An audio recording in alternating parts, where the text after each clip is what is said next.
What I'm trying to get people to understand is when they see a homeless person on the street or in a shelter or in an informal settlement, what they're seeing actually is the failure to implement the right to adequate housing by all levels of government.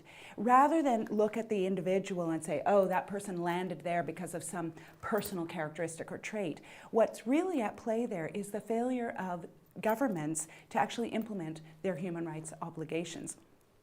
So a homeless person has nowhere to live and therefore nowhere to sleep, but perhaps rough on the streets, and that is becoming a criminalized act. A homeless person has nowhere to eat, and so they eat on the street, and that's becoming a criminalized act. And that criminalization is a form of discrimination against people who are homeless. We need to get better at regulating third-party actors and ensuring that third-party actors like landlords, like investors in real estate, don't engage in activities that actually produce homelessness.